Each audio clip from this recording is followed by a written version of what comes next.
ഇപ്പോൾ നടക്കുന്ന കായികമേളയിലെ ഒരു കിടിലൻ ഐറ്റം പരിചയപ്പെടാം. കീർത്തി നിർമ്മൽ എന്ന ഈ അരിയാണ് തിരുവനന്തപുരത്ത് നടക്കുന്ന കേരള സ്കൂൾ കായികമേളയ്ക്ക് ഉച്ചയൂണിനായിട്ട് വിളമ്പിയത്. ദിവസവും 20,000-ൽ പരം കായിക താരങ്ങളാണ് ഈ ഒരു ഈവന്റിന്റെ ഭാഗമായത്. തിരുവനന്തപുരത്തെ 7 സ്ഥലങ്ങളിലായിട്ട് 4 കിച്ചണാണ് ഒരുങ്ങിയിരുന്നത്. 1500 കിലോയ്ക്ക് മേലെ കീർത്തി നിർമ്മൽ റൈസാണ് ഓരോ ദിവസവും ഇവിടെ ചെലവായത്. ഈ അരിയെക്കുറിച്ച് പറയാൻ കാരണം ഇതിന്റെ ടേസ്റ്റും പ്യൂരിറ്റിയും കൺസിസ്റ്റൻസിയുമാണ്. തിരുവനന്തപുരത്തെ ഒട്ടുമിക്ക എല്ലാ സൂപ്പർ മാർക്കറ്റ്സിലും റീറ്റെയിൽ ഷോപ്സിലും ഈ റൈസ് ഇപ്പോൾ കിട്ടുന്നുണ്ട്. ഈ 8 ദിവസം നടന്ന ഈ പ്രോഗ്രാമിൽ ഈ അരി ചൂസ് ചെയ്തത് പഴയടം നമ്പൂതിരിയാണ്.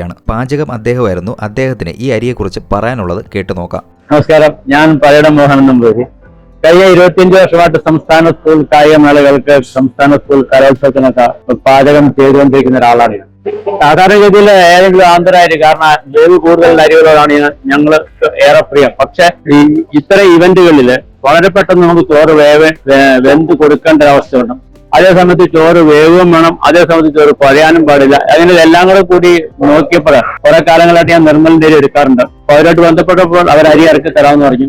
12 ടണ്ണോളം അരി അവർ ഇറക്കി തന്നിട്ടുണ്ട്. പരാതികളൊന്നും ഒരു ഭാഗത്തുനിന്ന് വന്നിട്ടില്ല. എല്ലാവരും നല്ല ചോറെന്ന് പറയുന്നത്. നല്ല അരി കിട്ടിയതുകൊണ്ട് മാത്രമാണ് ഇതിന്റെ വിറകോട് നന്നായിട്ട് എനിക്ക് കണ്ടക്ട് ചെയ്യാൻ കഴിയുന്നത്. അത് തന്നെ നിർമ്മലിന്റെ മാനേജ്മെന്റിനുള്ള നന്ദി അറിയിക്കുന്നു. പഴയടം നമ്പൂതിരി പറഞ്ഞതുപോലെ തന്നെ കുഴഞ്ഞു പോകാതെ നല്ല സോഫ്റ്റ് ആയിട്ടുള്ള റൈസ്. കർഷകരിൽ നിന്ന് നേരിട്ട് നെല്ല് ശേഖരിക്കുന്നതാണ്. മാത്രമല്ല പെസ്റ്റിസൈഡ് ഫ്രീ ആണ്. നമുക്ക് വിശ്വസിച്ച് മേടിച്ച് കഴിക്കാം. ഇനി ഷോപ്സിലൊക്കെ പോകുമ്പോൾ ഈ റൈസ് വാങ്ങി ട്രൈ ചെയ്ത് നോക്കുക, ഇഷ്ടപ്പെടും.